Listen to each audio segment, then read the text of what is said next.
राष्ट्रीय राजपूत करनी सेना के राष्ट्रीय अध्यक्ष सुखदेव सिंह गोगामेड़ी का राजस्थान के हनुमानगढ़ जिले में स्थित उनके पैतृक गांव में अंतिम संस्कार कर दिया गया, जहां सुखदेव सिंह के अंतिम दर्शन के लिए हजारों की तादाद में लोग जमा हुए। इस दौरान लोगों ने सुखदेव सिंह अमर रहे के नारे भी लगाए। उनकी बेटी ने कहा कि वो अपने पिता का हर सपना पूरा करेगी। वो सर्व समाज के लिए काम करेगी, जब भी जरूरत होगी अपने लोगों के बीच खड़ी रहेगी। मेरे पापा के बहुत सारे जैसे सपने हैं जो कि मैं पूरे प्रयास करूंगी पूरे करने के लिए, और उन्होंने हमेशा मुझे एक बेटे की तरह ही समझा है। राष्ट्रीय राजपूत करनी सेना के लोगों ने कहा कि उन्होंने अपने हीरो को खोया है, जिसकी टीस हमेशा रहेगी। नहीं, हमने अपना हीरो खोया है, अपना एक कोहिनूर खोया है। सुखदेव सिंह एक राजपूत समाज के ही नहीं, यहाँ के 50 किलोमीटर के दायरे में गांव और ढाणी के वो जायजन में अपने आप को हर किसी परिवार का बेटा और भाई समझते थे। जबकि सुखदेव सिंह के भाई दिलीप सिंह ने आरोपियों को सजा देने, परिवार को सुरक्षा देने और आर्थिक सहायता के साथ एक शख्स को सरकारी नौकरी देने की मांग की। इससे पहले सुखदेव सिंह गोगामेड़ी के पार्थिव शरीर को जब जयपुर से हनुमानगढ़ लाया जा रहा था तो रास्ते में जनसैलाब उमड़ पड़ा। राजपूत समाज के लोगों ने जगह जगह काफिले को रोककर सुखदेव सिंह गोगामेड़ी के अंतिम दर्शन किए। चूरू में सर्व समाज ने पुष्प अर्पित किए और नारेबाजी की।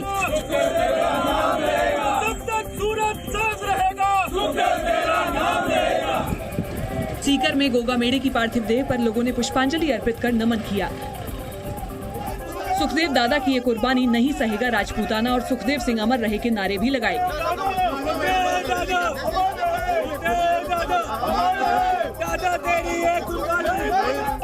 जबकि इससे पहले राजस्थान में कई जगहों पर विरोध प्रदर्शन भी हुआ। सुखदेव सिंह गोगामेड़ी की हत्या के मामले में जालौर जिला मुख्यालय पर करनी सेना और राजपूत समाज के लोगों ने कलेक्ट्रेट के सामने सड़क पर करीब 2.5 घंटे प्रदर्शन किया। वहीं कोटा में सुखदेव गोगामेड़ी हत्याकांड को लेकर सुल्तानपुर कस्बा पूरी तरह बंद नजर आया। हत्यारों को कड़ी सजा देने की मांग के साथ नारेबाजी करते हुए लोगों ने जुलूस निकाला।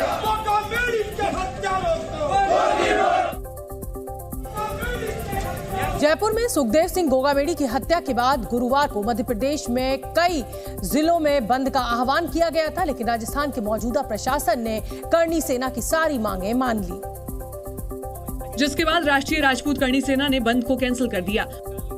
उज्जैन में बंद को स्थगित कर राजपूत समाज के लोगों ने सुखदेव सिंह गोगामेड़ी को श्रद्धांजलि दी।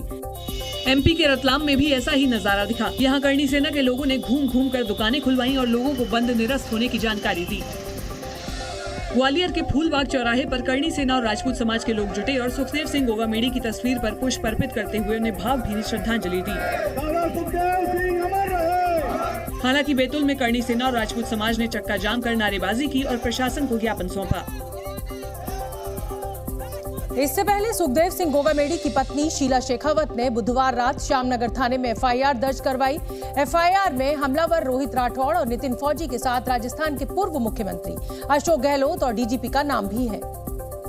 शीला ने आरोप लगाया कि उनके पति सुखदेव गोगामेड़ी ने तत्कालीन मुख्यमंत्री अशोक गहलोत और डीजीपी से सुरक्षा मांगी थी, लेकिन जानबूझकर सुरक्षा मुहैया नहीं करवाई गई। एफआईआर में पंजाब पुलिस, एटीएस सहित दूसरे संबंधित लोगों और महकमों का भी जिक्र किया गया, जिसके बाद राजस्थान पुलिस ने एक्शन लेते हुए श्यामनगर थानाधिकारी और बीट कांस्टेबल को सस्पेंड कर दिया। आपका आंदोलन रंग लाया है, आपका आंदोलन रंग लाया है। करके सुनिए मेरी बात।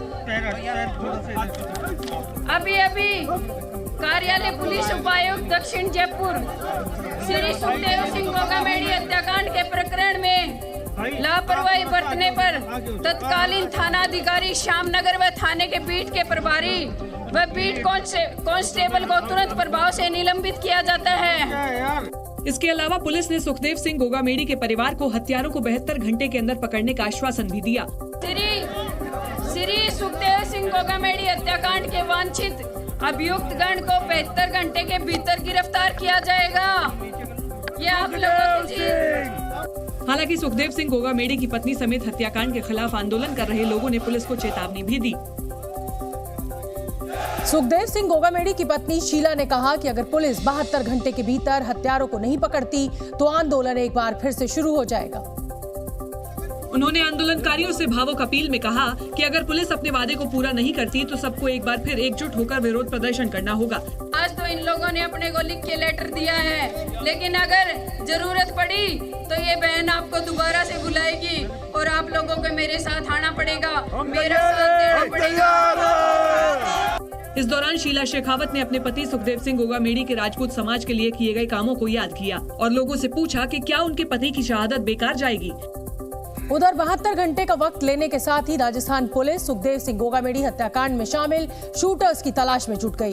हत्याकांड की जांच के लिए एसआईटी का गठन भी किया गया, जिसमें 11 लोग शामिल हैं, जबकि एडीजी क्राइम दिनेश एमएन के सुपरविजन में ये एसआईटी काम करेगी। एसआईटी में additional police commissioner crime Kailash Chandra Bishnoi भी शामिल हैं। एसआईटी हर रोज एडीजी क्राइम दिनेश एमएन को जांच से जुड़े अपडेट देगी। पुलिस राजस्थान से लेकर हरियाणा और हरियाणा से लेकर पंजाब तक गोगामेडी हत्याकांड के आरोपियों की सरगर्मी से तलाश कर रही है। वहीं इस मामले में दिल्ली क्राइम ब्रांच भी तफ्तीश में जुट गई। दिल्ली क्राइम ब्रांच की टीम ने बुधवार को मौका वारदात से सबूत जुटाए, डेटा कलेक्ट किया और दिल्ली लौट आई। दरअसल सुखदेव सिंह गोगामेडी हत्याकांड में लॉरेंस गैंग और संपत नेहरा का नाम आया था, लिहाजा दिल्ली क्राइम ब्रांच के 4 पुलिसकर्मी जयपुर आए और सबूत जुटाकर वापस चले गए। राजस्थान में सुखदेव सिंह गोगामेडी के हत्यारों की तलाश के साथ पुलिस हर पहलू पर काम करने की कोशिश में जुटी है।